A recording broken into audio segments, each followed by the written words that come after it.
What is the Peace Collection?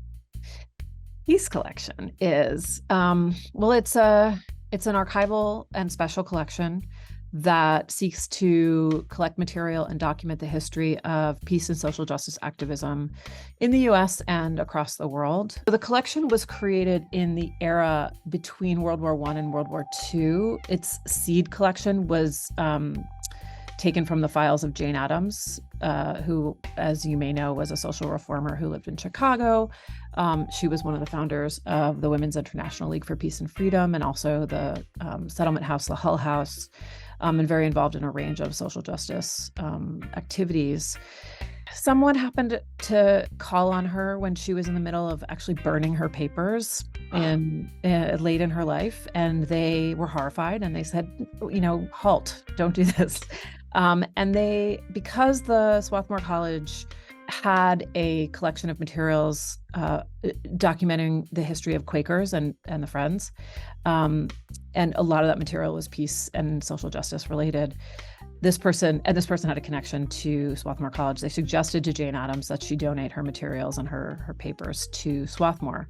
The president at the time was very excited about it, and so created a separate collection from the Friends Historical Library here, that has now become the Peace Collection. So there was a curator appointed who was a kind of comrade of Jane Addams, and they continued to collect throughout the 20th century, and now we continue to collect in the 20th century.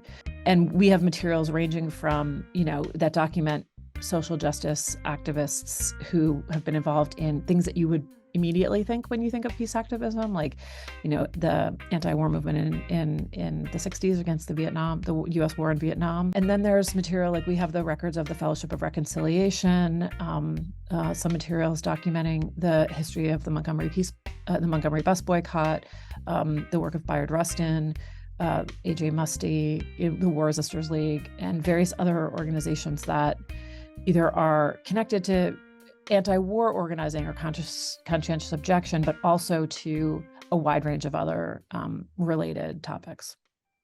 Why is this collection important, and why should people know about it? Well, I mean, there is so much material in the collection that I could talk about for a really long time that is unpublished and unknown, and our collections document the ways that people have organized for change over time, and the tactics and strategies they've used, some of which are surprising and helpful in the contemporary moment. Another way is to tell us that, we're not the first generation to struggle against big, powerful actors who want to do bad things, just in a general sense. And that helps us understand our larger place in a larger kind of trajectory of people who want to make change. Our ground war is ending. Our troops are coming home. However, there's one thing we're leaving behind, an air war that has brought us to the brink of World War III.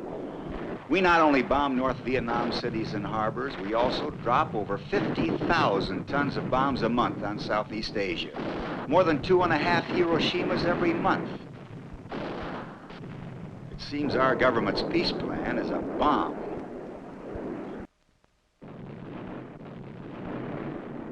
We bomb the villages and destroy them. We bomb the crops and destroy them. We, you and I, drop bombs brilliantly designed to kill farming people because we have a strategy. The strategy is to terrorize the rural population and cause them to flee into the cities, and thus create great unrest, and thus keep our pressure on Indochina. And we've been doing it all along, long before we hit Hanoi and Haiphong. And isn't it interesting that we can do this now with little risk to ourselves, without ground troops, and merely destroy people and their farms and homes through automation? There's some of us who call this immoral, and some who call it genocide. But still it goes on. What can you do about it? Well, this is still a democracy, isn't it?